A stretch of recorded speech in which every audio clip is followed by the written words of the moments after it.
तर पालिका निवडणुकांची रणधुमाळी सध्या राज्यभरामध्ये सुरू आहे। कल्याण डोंबिवलीमध्ये शिवसेनेचे उमेदवार बिनविरोध निवडून आलेले आहेत। प्रभाग क्रमांक 24 मध्ये 3 उमेदवार बिनविरोध विजयी झालेले आहेत। रमेश म्हात्रे, विश्वनाथ राणे, वृषाली जोशी बिनविरोध विजयी झालेले आहेत। या तीनही नगरसेवकांचं उपमुख्यमंत्री एकनाथ शिंदे यांनी फोनवरून अभिनंदन केलेलं आहे।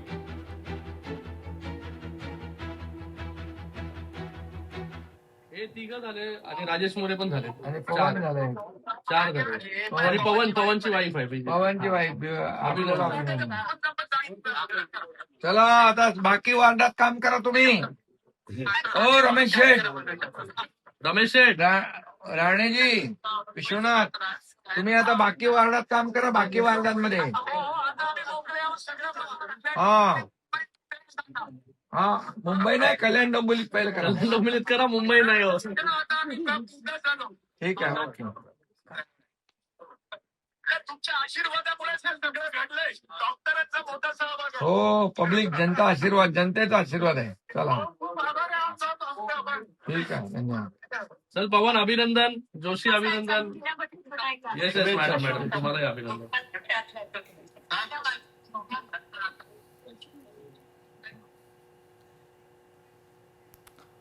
तर कल्याण डोंबिवलीमध्ये शिवसेनेचा आणखी एक उमेदवार बिनविरोध विजयी झालेला आहे। शिवसेनेचे हर्षल मोरे बिनविरोध विजयी झालेत।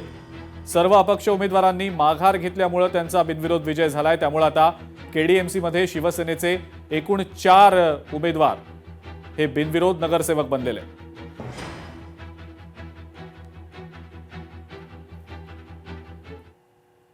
पुढची बातमी पुण्यातली आहे। पुण्यामध्ये पूजा जाधव यांना भाजपनं उमेदवारी दिलेली होती, मात्र स्थानिक कार्यकर्त्यांचा आणि नेत्यांचा मोठा रोष पाहायला मिळाल्यानंतर त्यांना उमेदवारी अर्ज मागे घेण्याच्या सूचना करण्यात आल्या।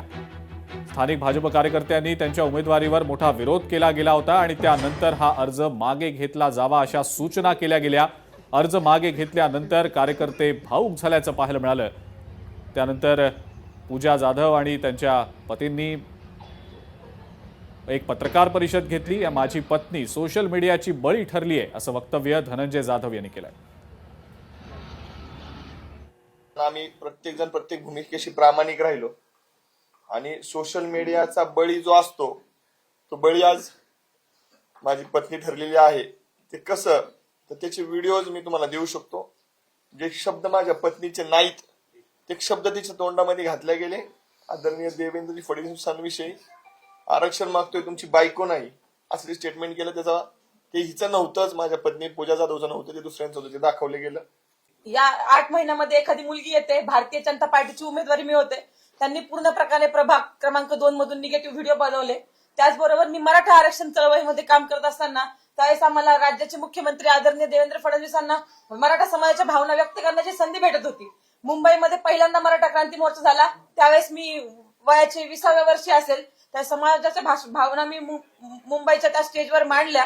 त्यावेळेस माझ्याकडून समाजाच्या भावनेच्या व्यतिरिक्त आदरणीय देवेंद्रजी फडणवीस यांच्याबद्दल खालच्या भाषेमध्ये एकही शब्द बोलला गेला नव्हता। पण कुणीतरी एक मुलगी होती क्रांती मोर्चातली, तिच्या तोंडातून असं वाक्य गेलेलं आहे की देवेंद्र फडणवीस साहेब मी मराठा आरक्षण मागते, तुमची बायको मागत नाही। तर हे वाक्य माझ्या तोंडातील नाही, हे वाक्य कुणतरी इतर मुलीने बोललेलं आहे, परंतु आज ते माझं तोंड घशी पाडलेलं आहे आणि हे मीच बोलला सांगते। मी वारंवार सांगतेय की हे वाक्य माझं नाही, मी व्हिडिओ रिलीज करते। लोकशाही मराठी ऐका, पहा, जागरूक रहा।